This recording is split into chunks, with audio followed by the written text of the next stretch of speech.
Hello everyone, welcome back to DIY Geek video channel on YouTube. In this video I would like to tell you about my newly built basketball court that I built at my backyard. How long did the process take? How much does it cost? What are the details? What are the gotchas? And how would I do it better if I had a second time or second attempt to do this again? What are my mistakes basically? So first, let me describe the specification of the project. I wanted to build a basketball court so that I can exercise more and I can encourage my kids to also get more activity outdoor. So I had enough land to do so, and but I don't want to take up everything, so I decided on a size first. I just took a tape measure basically and measured how much from the easement. So I had about 14 feet easement from that back fence and about 5 foot easement from that fence. So I just took those measurement of the easement that where I cannot build and start measuring and putting the lines and the corners. After I did that, I put a stake on the corners, and I brought in many contractors. They bid on the job. Every contractor that I invited here, I tell them the same specs, that I wanted to build a basketball court 30 feet by 25 feet, 4-inch thick with rebar. For this kind of court, you don't need to put any substrate or I guess limestone material or things like that, unlike a driveway. This is heavy enough where it's going to sit and be quite stable by itself. So 4 inches is actually pretty overkill for a basketball court. And overall, as you can see, it's just a standard slab. And I also tell every single contractor to make sure that they are going to help me plant the anchor for the basketball pole itself. And as you can see, my contractor actually messed up. You see how this is like off-centered, but it's okay. It'll do. But if, this is one of the mistakes that I didn't pay attention enough, and I chose somebody who is quite good, and just this part they messed up obviously, and I wish I would have caught that and center it. Everything else is actually pretty good. I did ask them to also have a rough texture, which means that I don't want to be slipping and falling. So after they pour the concrete, they smooth it out. They actually do come back with a brush like device and then made into like this rough texture here. I don't know if you can see that in the video. And so that makes a pretty good finish on that. Obviously the concrete guy have nothing to do with the basketball pole or the basketball goal. Initially I was going to get a goal setter. After some research, the goal setter seems to be the best choice for me, and we ordered from Amazon. I'll put the link in the description. This is not a goal setter. This is Goliath series. I think it's made by Gorilla. Anyway, this was not my choice actually, but it ended up to be pretty good. Yeah, so what happened is after waiting 3 weeks for the goal setter to arrive from Amazon, even though I was promised only for 17 days, waited a little bit more, and it just didn't arrive. So instead of delaying my contractor any further, I just went ahead and bought something locally called the Goliath. So I actually got this at a pretty good deal, and I got it for $400. It was an open box from OfferUp, but yeah, I'm quite happy with the purchase. So the concrete cost me $4 per square foot, and I'm gonna do the calculation on a piece of paper for you. And for $4 per square foot, basically I had the contractor come here remove the grass from this area.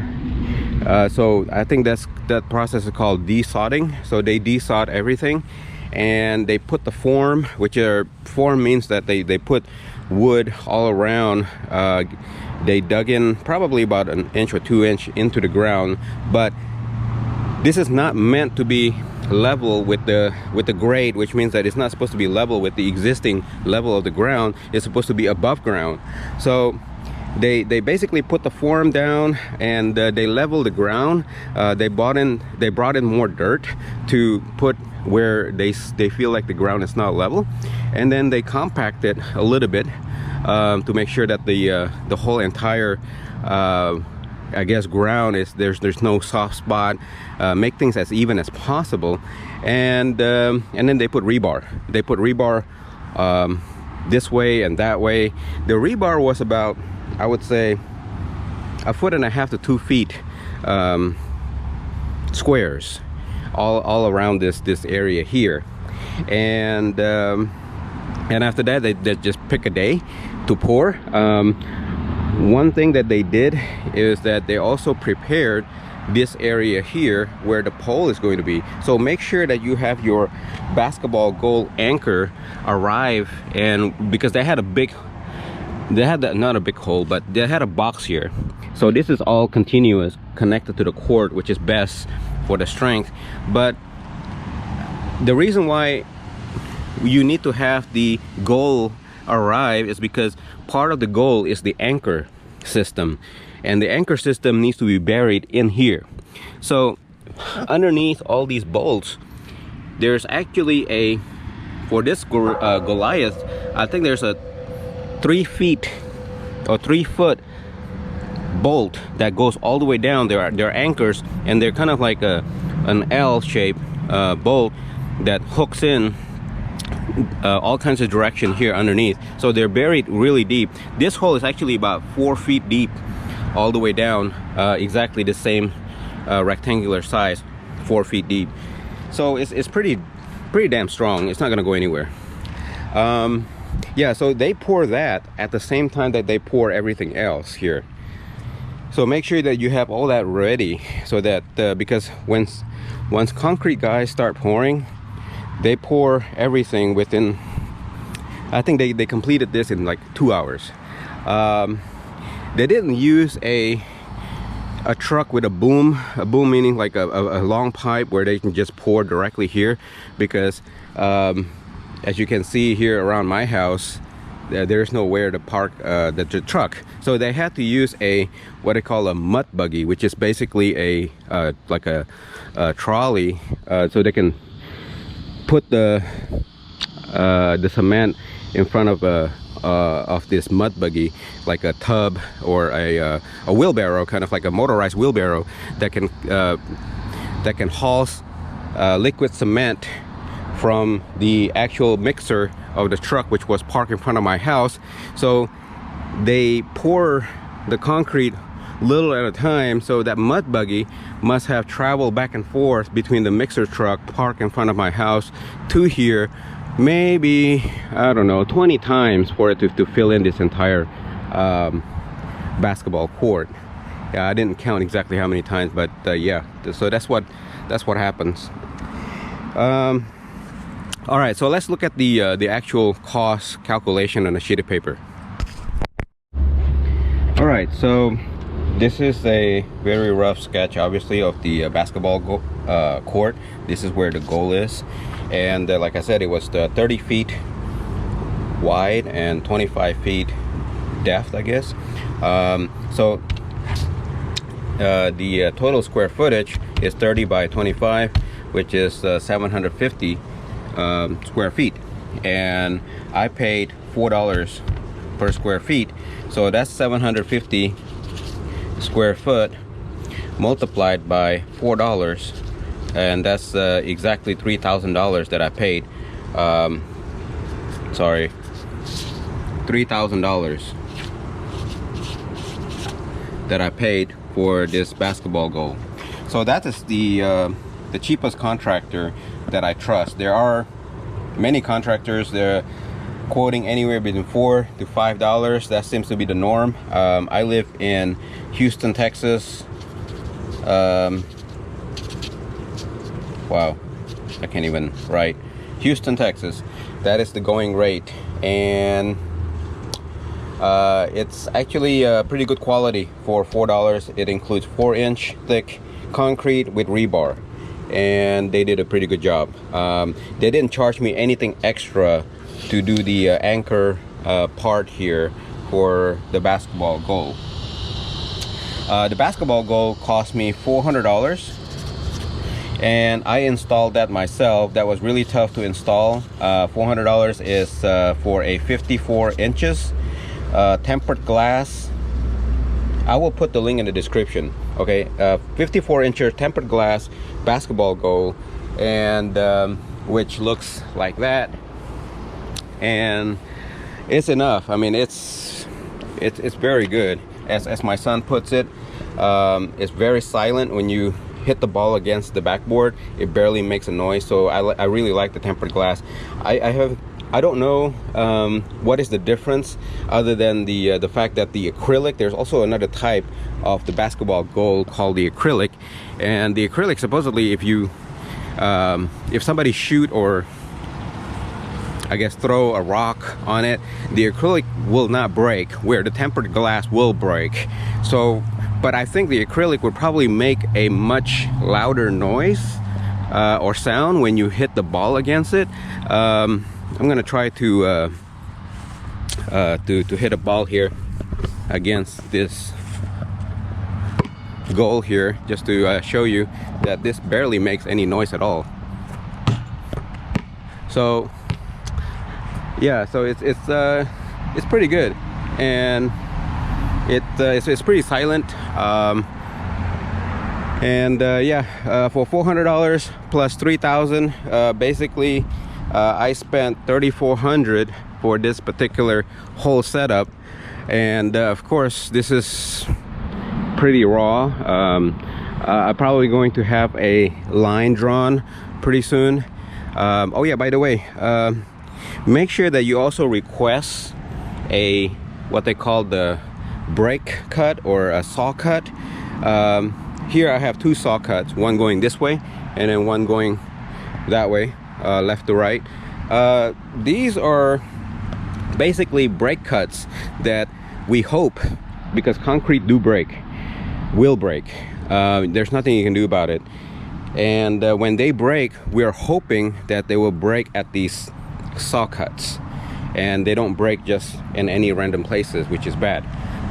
The chances are we're not putting a lot of pressure on these, and there's rebar already underneath. Hopefully they won't break, but when they do break, hopefully they break at these predetermined cuts places. Okay, so next is the what would I do differently or better if I had a chance to do this a second time? Well,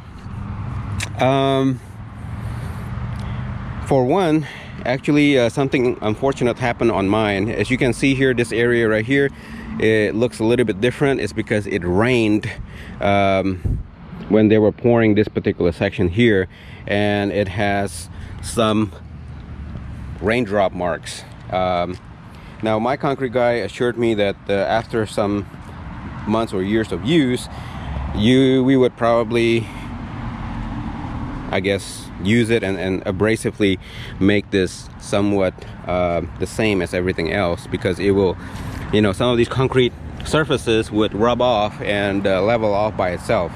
So hopefully he's right, but he assured me it didn't impact the quality or the hardness of the concrete itself. So picking a better day where it doesn't rain is one of my mistake.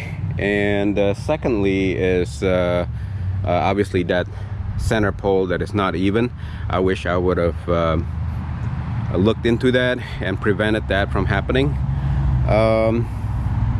Let me see what else. Oh, the levelness of the concrete surface has been, I would say, not at 98-99%. I would say it's at 95%, at night when I shine a light sideways, I can see ripples, and I can't really feel the ripple so-called when just walking on it. But if I really pay attention and I'm dragging my foot as I walk through it, I can feel a little bit of ripple, which means that it's probably not very, very flat. And so I wish this is more flat. I would have probably want the contractor to put more attention on that. Would be probably willing to pay an additional $1 maybe for $5 per square foot for a perfectly level court. Aside from that, I think I'm pretty happy. Spent $3,400 for this court that my family will enjoy for many years. And I may also put a what do you call that, plastic or rubber layer, like the VersaCourt system, etc. But those things are super expensive. They're like $4 per square foot, just as expensive as the concrete itself. So I'm going probably to hold off until much later on before I purchase a VersaCourt layer. Yeah, that's it. Hopefully you find this video useful if you are looking to build your own basketball court. And if you have any question, leave it in a comment. I'll be more than happy to try to answer those questions for you. And if you find this useful, please share it and give it a like or thumbs up, and subscribe to my channel. Thank you for watching. Thank you for watching. Please subscribe to my channel to see more do-it-yourself video like these and support my channel. Thank you.